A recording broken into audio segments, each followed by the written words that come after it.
የፈጠራቸው መላእክት እንኳን ሚካኤል ወይ ገብርኤል ወንድ ናቸው ወይ ሴት ናቸው ተብሎ መች ይገለጻል?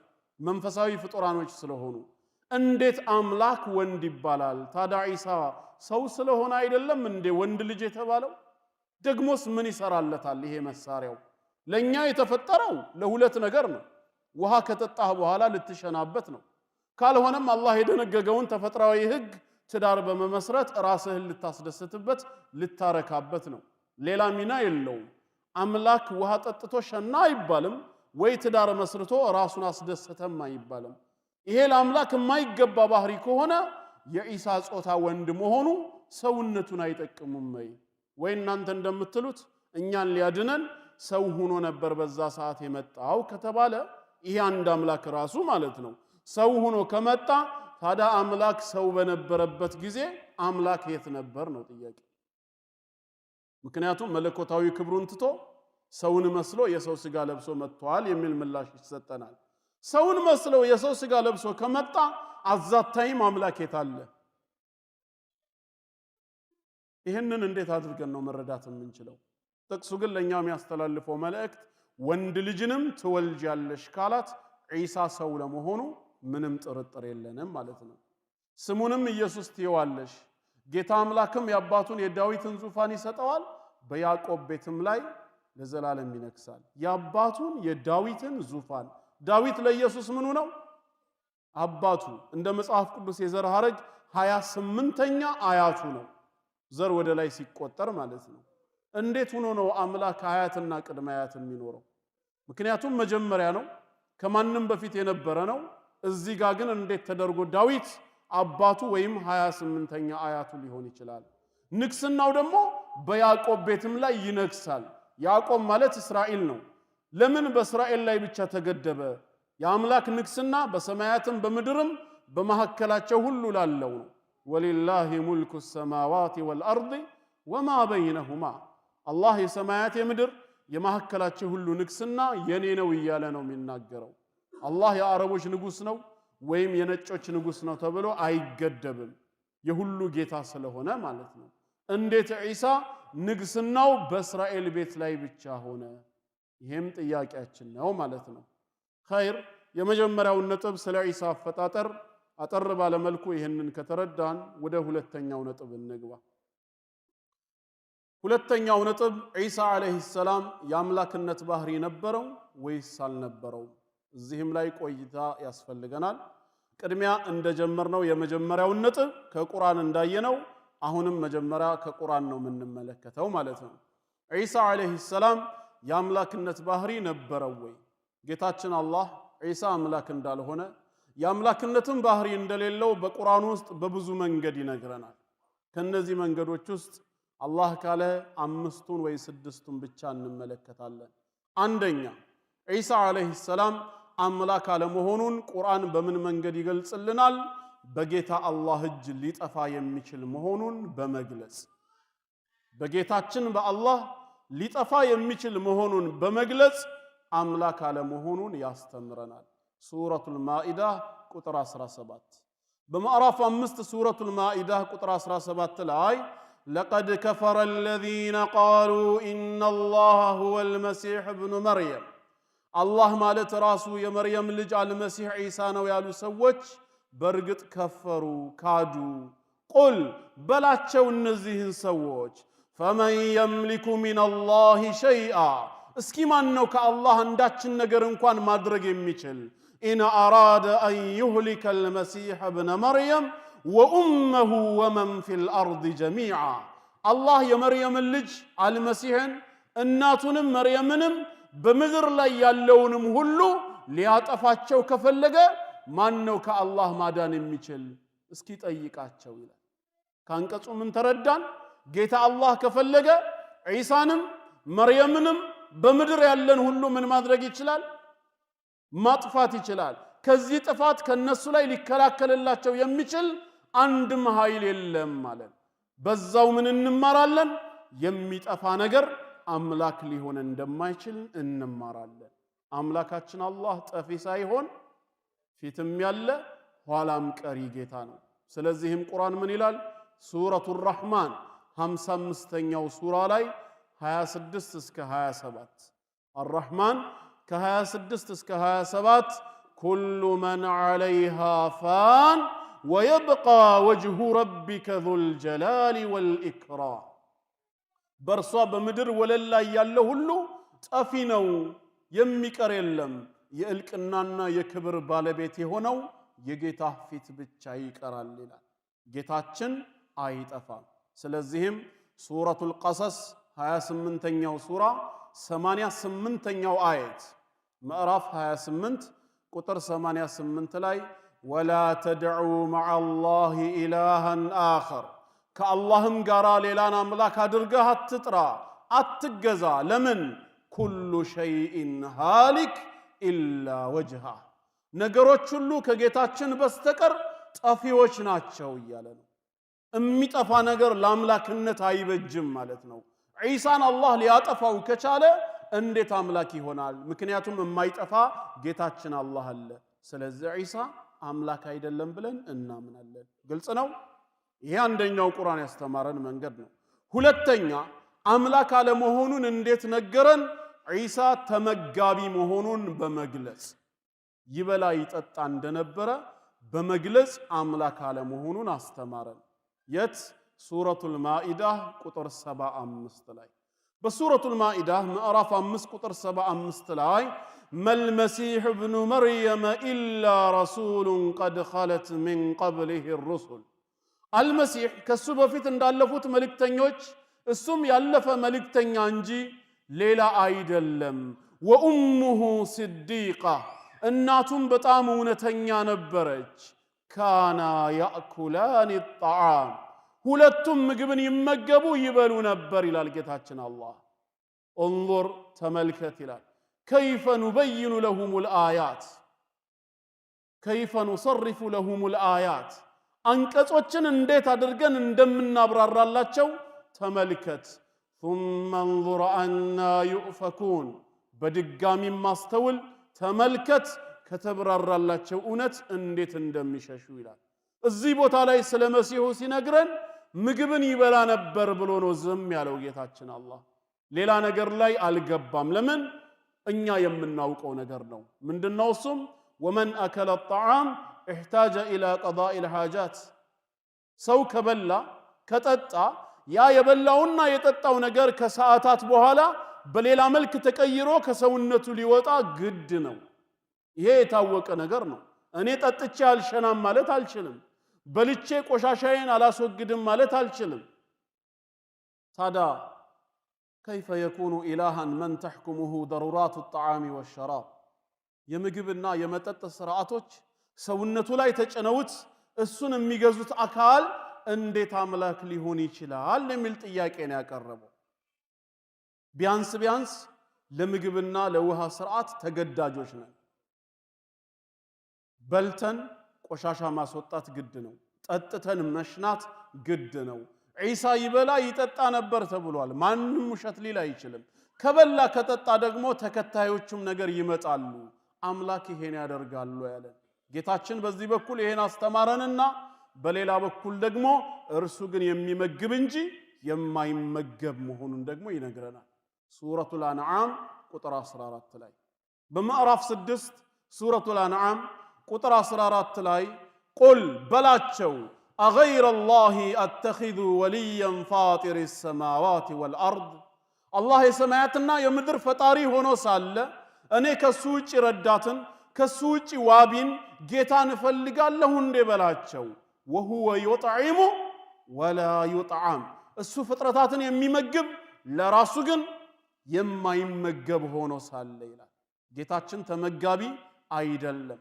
ባሪያዎቹን ግን መጋቢ ነው እንዴት አምላክ ሊሆን ይችላል ታዲያ ዒሳ ነው ተጨማሪ ሱረቱ ዛሪያት ከ56 እስከ 58 ማየት ይቻላል በሱረቱ ዛሪያት 51ኛው ሱራ ከቁጥር 56 እስከ 58 وما خلقت الجن والانس الا ليعبدون ሰዎችንም ሆነ አጋንንቶች እኔን ሊያመልኩኝ እንጂ ለሌላ ዓላማ አልፈጠርኳቸውም ما اريد منهم من رزق ከነሱም ሲሳይን አልፈልግም ለኔም ሆነ ራሳቸውን እንዲችሉ ማለት ነው ወማ ኡሪዱ አን ዩጥዒሙን እንዲመግቡኝም አልሻም። ኢነላሃ ሁወ ረዛቅ አላህ ራሱ ሲሳይን ሰጪ ዙል ቁወቲል መቲን የብርቱ ኃይል ባለቤት ነውና ይላል። ስለዚህ ጌታችን መጋቢ እንጂ ተመጋቢ ካልሆነ ዒሳ ተመጋቢ ከሆነ እንዴት ዒሳ አምላክ ይሆናል? ይህንንም ቁርአን አስተማረን። ሶስተኛ ሌላው ዒሳ አምላክ አለመሆኑን ቁርአን በምን መልኩ አስተማረን? ወደፊት ሟች መሆኑን በመግለጽ ዒሳ አልሞተም ብለን ነው እንጂኛ የምናምነው አይሞትም ብለን አናምንም። አይቀርለትም፣ ይሞታል። ይህንን ራሱም ባንደበቱ ተናግሮታል። ገና እንደተወለደ በእናቱ እቅፍ እያለ ሱረቱ መርየም ቁጥር 33 ቅድም ወንድማችን ሲቀራ ካዳመጣችሁት አንቀጽ 33 ላይ ወሰላሙ ዐለየ የአላህም ሰላም በኔ ላይ ነው የውመ ውሊድቱ በተወለድኩበትም ቀን ወየውመ አሙቱ በምሞትበትም ቀን ወየውመ ኡብዐቱ ሐያ ሕያው ሆኜም ከመቃብር በምቀሰቀስበትም ቀን። ሶስት ነገሮች በዒሳ ህይወት ውስጥ መፈጸማቸው ግድ ነው። መወለድ፣ መሞት፣ ከሞት መቀስቀስ። ታዲያ ዒሳ የሚሞት ከሆነ የሚሞት ነገር እንደምን አምላክ ሊሆን ይችላል ብለን ነው ጥያቄ የምናነሳው። ምክንያቱም አምላካችን አላህ ሁሌም ሕያው እንጂ የሚሞት ጌታ ስላልሆነ። ይህንንም ሱረቱል ፉርቃን ቁጥር 58 ላይ ነግሮናል። በሱረቱል ፉርቃን ምዕራፍ 25 ቁጥር 58 ላይ ወተወከል ዐለል ሐይ አለዚ ላ የሙት በዛ በማይሞተው ሕያው አምላክ አላህ ላይ ተመካ ይላል። ጌታችን ሁሌም ሕያው ነው፣ አይሞትም። ሱረቱ ጣሃ ቁጥር 111 ላይ ይነግረናል። በምዕራፍ 20 ሱረቱ ጣሃ ቁጥር 111 ላይ ወዐነቲል ውጁሁ ሊልሐይል ቀዩም ፊቶች በጠቅላላ ሕያውና ራሱን ቻይ ለሆነው ጌታ አላህ ተዋረዱ፣ ዝቅ አሉ በማለት ጌታችን ፍጹም ሕያው መሆኑን ይነግረናል። እሱ ይገድላል እንጂ አይሞትም። ጌታችን ይገድላል። አጀልህ ሲደርስ የሚወስድህ የሚገድልህ አላህ ነው። እንደፈጠረ ይገድልሃል። እሱን ግን ሞት ሊይዘው አይችልም። በዚህ መልክ ዒሳ አምላክ አይደለም ብሎ ያስተምረናል። አራተኛ ሌላው ዒሳ አምላክ አለመሆኑን በምን መልኩ ያስተምረናል ከተባለ የውሙል ቂያማ በሚቀርብለት ጥያቄና ዒሳ በሚሰጠው ምላሽ። ጌታችን ነገ የውሙል ቂያማ ይጠይቀዋል ዒሳን፣ እሱም የሚሰጠው መልስ አለ። ይሄም አምላክ ላለመሆኑ ማስረጃ ነው። የት? ሱረቱል ማኢዳ ቁጥር 116 ላይ። በምዕራፍ 5 ሱረቱል ማኢዳ ቁጥር 116 ላይ ወኢዝ ቃለ አላህ በሚል ጊዜ አስታውስ፣ ያ ዒሳ ብነ መርየም አንተ የመርየም ልጅ ዒሳ ሆይ አአንተ ቁልተ ሊናስ እተኺዙኒ ወኡሚየ ኢላሃይኒ ሚን ዱኒላህ በምድራዊ ሕይወትህ አንተ ለሰዎቹ እኔና እናቴን ከአላህ ሌላ አምላኮች አድርጋችሁ ያዙ ብለህ ነበር እንዴ ይለዋል ጌታችን አላህ። እንዲመሰክር የፈለገው ቃል ስላለ ገና ሲጀምር ምን ይላል? ቃለ ሱብሓነክ ጌታዬ አላህ ሆይ እረ ጥራት ይገባህ። ማ የኩኑ ሊ አን አቁል ማለቱ ለእኔ የማይገባኝን ነገር እንዴት እላለሁ? ማ ለይሰ ሊ ቢሐቅን ደግሞም ለእኔ የሌለኝ የሆነ ነገር መብቴና ንብረቴ ያልሆነን ነገር እንዴት እላለሁ? እንደውም ቀጥሎ ምን አለ? ኢን ኩንቱ ቁልቱሁ ምናልባት እንኳ ብዬው ከሆነ አለ ሳላውቅ እንኳ ከኔ ተገኝቶ ከሆነ ፈቀድ ዓሊምተህ በርግጥ አውቀኸዋል አንተ አለ። ተገኝቶ እንኳ ከሆነ ለምን? ተዕለሙ ማ ፊ ነፍሲ በእኔ ውስጥ ያለውን ሁሉ በጠቅላላ ታውቃለህና ቀድሞውንም እኔ ግን ወላ አዕለሙ ማ ፊ ነፍሲክ አንተ ዘንድ ያለውን አላውቅም። ኢነከ አንተ ዓላሙል ጉዩብ አንተ ማለት ሩቆቹን አዋቂ አንተው ብቻ ነህና እኔ ይህንን አላልኩም። ተሳስቼ እንኳ ካልኩኝ አንተው ታውቃለህ ነው ያለው። ስለዚህ አምላክ ነኝ አላልኩም ማለቱም ተገቢዬ አይደለም ካለ በምን መልክ ነው ታዲያ አምላክ ሊሆን የሚችለው? በራሱ አንደበት ከመሰከረ ግልጽ ነው ወንድሞች። እህቶችስ ግልጽ ነው? እህቶች የሉም? አምስተኛ አራተኛ ነጥብ አይተናል አይደል? ሌላው አምስተኛ ዒሳ አለይሂ ሰላም አምላክ አይደለም ብለን ስናስተምር ምናቀርበው ማስረጃ አላህ ጌታዬና ጌታችሁ ነው ብሎ በማስተማሩ ነው እንላለን። አላህን ጌታዬ ብሎ ከጠራው ምን ያስፈልጋል? ቁርአን ውስጥ 5 ቦታ ነው ይሄንን ዒሳ የተናገረው። 5 ቦታ ሱረቱ አሊ ዒምራን ምዕራፍ 3 ቁጥር 52 አንደኛ ቁጥር 52 ሁለተኛ ሱረቱል ማኢዳ ምዕራፍ 5 ቁጥር 72 ሶስተኛ እዛው ሱረቱል ማኢዳ ቁጥር 117 አራተኛ ሱረቱ መርየም ቁጥር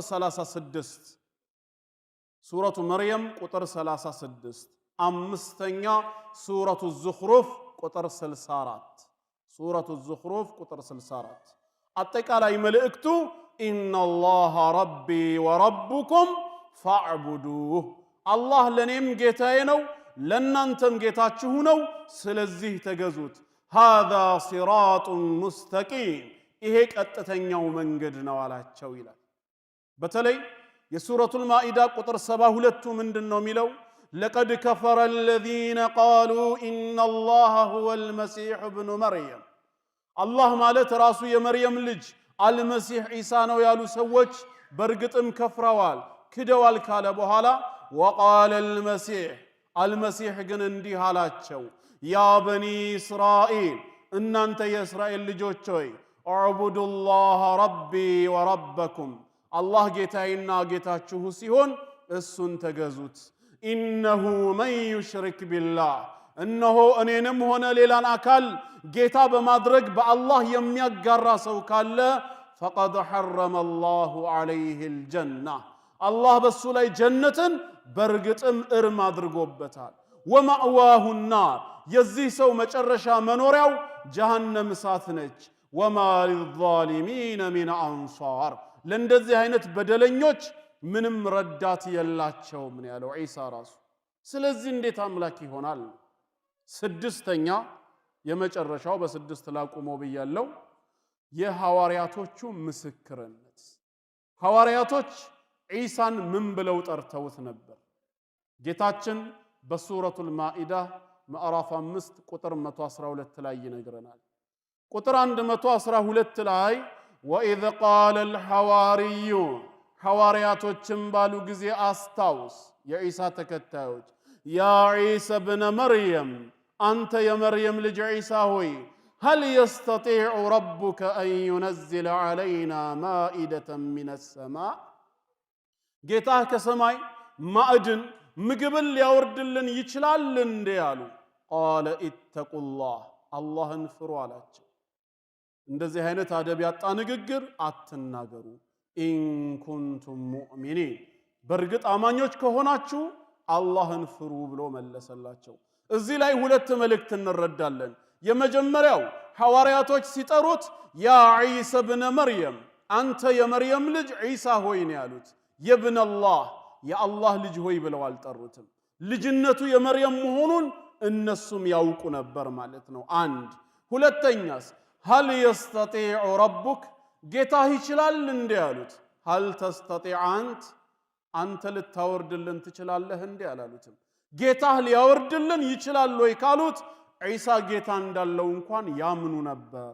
በእነዚህ 6 ማስረጃዎች መሰረት ዒሳ ፈጽሞ አምላክ እንዳልሆነ ይልቁኑ አምላክ ካልሆነ ነብይና መልእክተኛ እንደሆነ ማስረጃ ይኖረናል ማለት ነው። አምላክ አለመሆኑ ግልጽ ነው አይደል? ታዲያ ምንድነው ቢሉን ነብይ ነው፣ መልእክተኛ ነው። ሱረቱ መርየም ቁጥር 30 ላይ ገና እንደተወለደ በእናቱ እቅፍ እንዳለ ሲናገር 30ኛው አየት ላይ ቃለ ኢኒ ዐብዱላህ እኔ የአላህ ባሪያ ነኝ አለ። አታኒየል ኪታብ መጽሐፍን ሰጥቶኛል፣ ወጀዐለኒ ነቢያ ነብይም አድርጎኛል አለ። ስለዚህ ዒሳ የአላህ ነብይ የአላህ ረሱል ነው ብለን እናምናለን።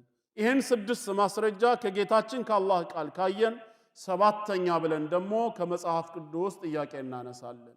ሰባተኛው ማስረጃችን በመጽሐፍ ቅዱስ ላይ ኢየሱስ አምላክ ነው ተብሎ ከታመነበት አምላክ እንዴት አምላክ ሊኖረው ይችላል ብለን ጥያቄ እናቀርባለን። አምላክ እንዳለው ስለሚናገር መጽሐፍ ቅዱሱ የቱጋ ዮሐንስ ወንጌል 20:17 ላይ በዮሐንስ ወንጌል ምዕራፍ 20 ቁጥር 17 ላይ መቅደላዊት ማርያም 7 አጋንንቶችን ወይም ጂኒዎችን ከላይዋ ላይ ያስወጣላት ማለት ነው። እንደ መጽሐፍ ቅዱስ ታሪክ ወደ ኢየሱስ መታ ልትነካው ስትል ጥቅሱ ምን ይላል? ኢየሱስም አትንኪኝ ገና ወደ አባቴ አላረኩምና ይልቁኑ ወደ ወንድሞቼ ሂደሽ እኔ ወደ አባቴና ወደ አባታችሁ ወደ አምላኬና ወደ አምላካችሁ አርጋለሁ ብሏል ብለሽ ንገሪያቸው አላት ይላል። መቅደላዊት ማርያምን ወደ ሐዋርያቶች ሄዳ እንድትናገር ሲያዛት ወዴት እንደሚሄድ ተናገረ? ወደ አባቴና ወደ አባታችሁ ወደ አምላኬና ወደ አምላካችሁ አርጋለሁ ብሏል ብለሽ ንገሪ። አምላኬ የሚለው ማንን ነው? እሱ አምላክ ከሆነ ጥያቄያችን ይሄ ነው። አምላኬ የሚለው እግዚአብሔርን ነው ካሉ ጥሩ፣ እግዚአብሔር የኢየሱስ አምላክ ነው። ኢየሱስስ አምላክነቱ በማን ላይ ነው? አምላክ ሁለት ሊሆን ነው ወይስ እንዴት ነው? አምላክ አንድ እንጂ ሌላ አይደለም ካለን ያ አንዱ አምላክ ኢየሱስ አምላኬ ብሎ የሚጠራው ማንን ሊሆን ነው? ተጨማሪ ጥቅስ አምላክ እንዳለው የሚያረጋግጥ ተጨማሪ ጥቅስ ማርቆስ ወንጌል ምዕራፍ 12 ከ29 እስከ 32 በማርቆስ ወንጌል ምዕራፍ 12 ከቁጥር 29 እስከ 32 ከጻፎቹ መካከል ቀርቦም ሲከራከሩ ሰማና መልካም አድርጎ እንደመለሰላቸው አስተውሎ ይላል ከትእዛዛት ሁሉ ፊተኛይቱ ማንኛይቱ ነች ብሎ ኢየሱስን ጠየቀው። ከሁሉ በፊት ቀዳሚው ትእዛዝ አየቱ ወሲየቲን هي اول الكل ይላል አረብኛው መጽሐፍ ቅዱስ። ከትእዛዝ ሁሉ የመጀመሪያው የትኛው ነች? فاجابه يسوع አረብኛው ምን ይላል? ኢየሱስም እንዲህ ብሎ መለሰለት። የሱዕ ነው የሚለው በአረብኛ اسمع يا إسرائيل الرب إلهنا رب واحد فتحب رب إلهك من كل قلبك ومن كل فكرك ومن كل قوتك كتزازات اللي في تنيايتو إسرائيل هوي سما ጌታ አምላካችን አንድ ጌታ ነው። አንተም ጌታ አምላክህን በፍጹም ልብህ በፍጹም ነፍስህ በፍጹም ሐሳብህ ውደድ የምትልናት ይላል። ጌታ አምላካችን ብሎ ኢየሱስ በኺጣቡ ላይ በንግግር ዘይቤው ላይ ማንን ከተተ? ራሱን ጭምር ከተተ። ጌታ አምላካችሁ ብሎ ራሱን አላወጣም። ጌታ አምላካችን አንድ ጌታ ነው ብሎ መለሰለት። ለኢየሱስም ለሁሉም ጌታ አምላካቸው አንድ ነው። ማን ነው ይሄ አንድ ጌታ አምላክ? ከአላህ በስተቀር ሌላ ማን ሊሆን ነው? ስለዚህ አምላክ እንዳለው ከነገረን ይሄ አምላኩ ማን ነው? ጳውሎስም ይህንኑ ምስክርነት ይሰጣል። ሁለተኛ ቆሮንቶስ 1:3 ላይ ጳውሎስ ከኢየሱስ በኋላ የመጣ ደቀ መዝሙር ነው እንደ መጽሐፍ ቅዱስ ለቆሮንቶስ ከተማ ሰዎች በላከው መልእክቱ ሁለተኛ ቆሮንቶስ ላይ ሁለተኛ ቆሮንቶስ ምዕራፍ 1 ቁጥር 3 ምዕራፍ 1 ቁጥር 3 ላይ የጌታችን የኢየሱስ ክርስቶስ አምላክና አባት የሆነው እግዚአብሔር ይባረክ ይላል። እግዚአብሔር ምንድነው? የጌታችን የኢየሱስ ክርስቶስ አምላክና አባት ነው። እግዚአብሔር የኢየሱስ አምላኩ ከሆነ ሌላ ስንት አምላክ ሊኖር ነው ታዲያ? ይሄ የመጀመሪያው ፓርት ላይ ነው እንግዲህ። ስለዚህ ኢየሱስ አምላክ ካለው እርሱ አምላክ ሊሆን አይችልም ብለን ማስረጃ ማቅረብ እንችላለን ማለት ነው። ስምንተኛው ደግሞ ማስረጃችን አሁን ሰባተኛው ላይ የሄድንበት ነው። ስምንተኛው በራሱ ኃይልና ፍቃድ ምንም ነገር ሊያደርግ አለመቻሉ። አምላክ እንደሚፈልገው ነው አይደል የሚያደርገው? ጌታችን አላህ ኢነላህ ዐላ ኩሊ ሸይኢን ቀዲር በሁሉ ነገር ላይ ምንድነው? ቻይ ነው። ኃይልና ምክርን ወይም ሐሳብን ከሌላ አካል ይፈልጋል እንዴ? አይፈልግም። ስለዚህም አምላክ ነው። ዒሳ አምላክ ከሆነ በራሱ ኃይል ነው ነገራቶችን ማድረግ ያለበት። ግን በማን ኃይል ያደርጋል ብለን ስንጠይቀው ራሱ እንዲህ ብሎ ይመልስልናል። ዮሐንስ ወንጌል ምዕራፍ 5 ቁጥር 30 ላይ በዮሐንስ ወንጌል ምዕራፍ 5 ቁጥር 30 ላይ እኔ ከራሴ አንዳች ላደርግ አይቻለኝም እንደሰማሁ ፈርዳለሁ ፍርዴም ቅን ነው የላከኝን ፈቃድ እንጂ ፈቃዴን አልሻምና እኔ ስለኔ ስለራሴ በመሰክር ምስክሬ እውነት አይደለም ስለኔ የሚመሰክር ግን ሌላ ነው ይላል ዮሐንስ ወንጌል ምዕራፍ 5 ከ30 እስከ 31 እኔ ከራሴ አንዳች ላደርግ አይቻለኝም ካለ ታዲያ ሲያደርጋቸው የነበሩ ተአምራቶች ሁሉ ከማን ያገኘው ኃይል ነው አሁን ጥያቄያችን ከራሴ ምንም ማድረግ አልችልም ማለት በቀጥታ እንዲህ ብሎ ከተናገረ የኛ ደግሞ ጥያቄ መሆን ያለበት እንግዲያውስ ስትሰራቸው የነበሩ ተአምራቶች ስታደርጋቸው የነበሩ አስደናቂ ነገሮች ሁሉ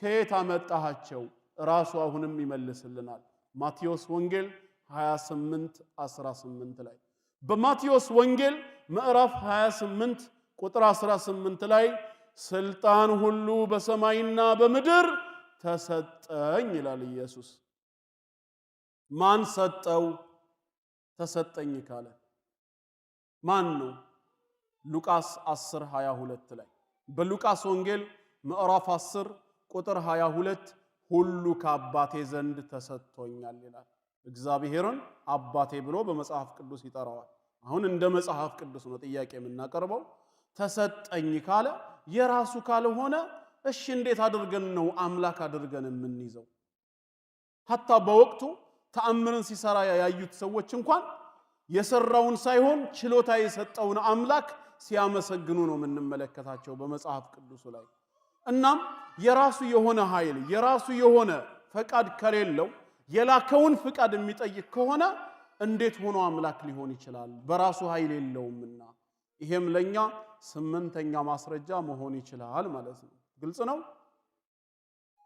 ከኔ ጋር ናችሁ 9ኛ ሌላው አምላክ አይደለም ብለን ስናቀርብ በመጽሐፍ ቅዱስ ላይ የምናቀርበው 9ኛ ማስረጃችን የሩቅ ነገሮችን ቀድሞ ማወቅ አለመቻል አላህ አላሙል ጉዩብ ሩቆችን ሁሉ አዋቂ ነው ከጌታችን ከአላህ የሚሸሸግ ምንም ነገር የለም ይሄን እናምናለን አይደል ስለዚህም ማ የኩኑ ሚን ነጅዋ ثلاثه ኢላ ሁወ ራቢዑሁም እናንተ ሶስት ሆናችሁ ሚስጥርን አታወሩም አላህ አራተኛችሁ ቢሆን እንጂ በእውቀቱ ማለት ነው የሶስታችሁን ሚስጥር የሚሰማ ቢሆን እንጂ ወላ خمسه ወይም አምስት አትሆኑም ኢላ ሁወ ሳዲሱሁም አላህ ስድስተኛችሁ ቢሆን እንጂ ወላ አድና ሚን ذلك ከዚህ ያነሰ ቁጥር ሆናችሁም አትሾካሾኩም ብቻህን ሆነ ከነፍስያህም ጭምር ማለት ነው ወላ አክተር ወይም ከስድስት በላይም ሆናችሁ ብዛት ባለው መልኩ አታወሩም ኢላ ሁወ ማዐሁም አይነማ ካኑ የትም ስፍራ ብትሆኑ እኔ ከናንተው ጋር ብሆን እንጂ አለ ከጌታችን አላህ ዕውቀት ቦታም ጊዜም ሊያገል አይችልም አላህ በዕውቀቱ አላህ በቁጥጥሩ ቦታዎችንም ጊዜዎችንም የሞላ ጌታ ነው በዛቱ ግን ከአርሽ በላይ ያለ ነው he is not exist time and place ቦታና ጊዜን አላህ ኤግዚስት አያደርግም ከአርሹ በላይ ሆኖ ከፍጥረተ ዓለሙ በላይ ሆኖ በዕውቀቱ ግን ሁሉንም ስፍራ የሚያይ የሚመለከት የሚቆጣጣር የሆነ አምላክ ነው ማለት ነው ለዚህ ነው ስንለምነው እጃችንን አንስተን ያ አላህ እንላለን ለምን ጌታችን የት ነው ያለው ከሰማያት ከአርሹ በላይ ያለ በዕውቀቱ ግን ውስጥህ የምታስበውን ጭምር የሚያውቅና አብሮህ ቅርብ የሆነ ጌታ ስለሆነ ማለት ነው ታዲያ ይሄ የአምላክ ባህሪ ከሆነ ወደ ኢሳን መጣና ጥያቄ ልናነሳ ነው አምላክ ነው ከተባለ ማርቆስ ወንጌል 13:32 ላይ በማርቆስ ወንጌል ምዕራፍ 13 ቁጥር 32 ላይ ስለዛች ቀን ይላል ስለ ቂያማ ሲያወራ ወይም ስለዛች ሰዓት ከአብ በቀር የሰማይ መላእክትም ልጅም ቢሆን ማንንም አያውቅም ማለት ከአብ በቀር ልጅም ቢሆን ልጅ የሚለውን የ1980ው ቀላል አማርኛ ትርጉም ባይብል ምን ብሎ ተረጎመው ወልድ ብሎ ተረጎመው ከአብ በቀር የሰማይ መላእክትም ወልድም ቢሆን አያውቅም ይላል ራሱ ኢየሱስ ስለ ራሱ ሲያወራ ቂያማ መቼ እንደምትቆም እኔ ምን አልሆንም አለ አላውቅም። እሺ ምንድነው አምላክነቱ? ቅያማ መቼ እንደምትቆም ካላወቀ አማ ረቡና አላሁ ዐዘ ወጀል ኢነላሃ ዒንደሁ ዒልሙ ሳዓ ሱረቱ ሉቅማን መጨረሻ ላይ ሲዘጋው 34ኛው አየት ኢነላሃ ዒንደሁ ዒልሙ ሳዓ አላህ የቅያማ እውቀት እሱ ዘንድ ብቻ ነች አለ። ከኔ ውጭ ማንም አያውቃትም ነው ያለው። ታዲያ ዒሳ አምላክ ከሆነ እንዴት አላውቅም ስለዛች ቀን ብሎ ይናገራል? የሰማይ መላእክትም ቢሆኑ አያውቁም፣ አላህ ብቻ ነው። ካላወቀ እንዴት አምላክ ይሆናል? ከዚሁ ጋር ተያይዞ የሚመጣ ማርቆስ ወንጌል ላይ አሁንም ጥቅስ ይኖረናል። ምዕራፍ 11 ከ12 ጀምሮ ያለው በምዕራፍ 11 ቁጥር 11 እስከ 12 ብትመለከቱት በማግስቱም ከቢታንያ ሲወጡ ተራበ ይላል። ኢየሱስ ተራበ። ቅጠልም ያላት በለስ አይቶ ከሩቁ ማለት ነው ምናልባት አንዳች ይገኝባት እንደሆን ብሎ መጣ ይላል ወደ እርሷ። ነገር ግን የበለስ ወራት አልነበረምና መጥቶም ከቅጠል በቀር ምንም አላገኘባትም ይላል። መጀመሪያ በምንድን ነበር የመጣው? ረጃ ተስፋ ነው። ምናልባት አንዳች ይገኝባት እንደሆን ብሎ መጣ። ወደሷ መጥቶ ሲያያት ግን እንዳሰበውና ተስፋ እንዳደረገው ሳይሆን የበለስ ወራት ባለመሆኑ ደርቃ አገኛት ይላል። እንዴት አላወቀም ነው ጥያቄው። በምናልባት እንዴት ሊሄድ ቻለ? አምላክ ነው ከተባለ ሁሉን ያውቃል ከተባለ ከሩቅ የተመለከታት ያቺ የበለስ ዛፍ ፍሬ ይኑራት አይኑራት እንዴት ማወቅ አልቻለም? ካላወቀ አምላክ አድርገን እንዴት ልንይዘው እንችላለን? ግልጽ ነው። ስለዚህም ይሄ ለኛ ስንተኛ ማስረጃ ነው? እንቅልፋም ናችሁ ማለት ነው። 10 አልገባንም፣ 9 አይደለ? አዎ 9ኛ ማስረጃ ነው። 10ኛ ሌላው ዒሳ አምላክ አይደለም ብለን ስንከራከር የምናቀርበው ማስረጃ በቀጥታ መልእክት እኔ ነብይና ረሱል ነኝ ብሎ በመጽሐፍ ቅዱስ ላይ መናገሩ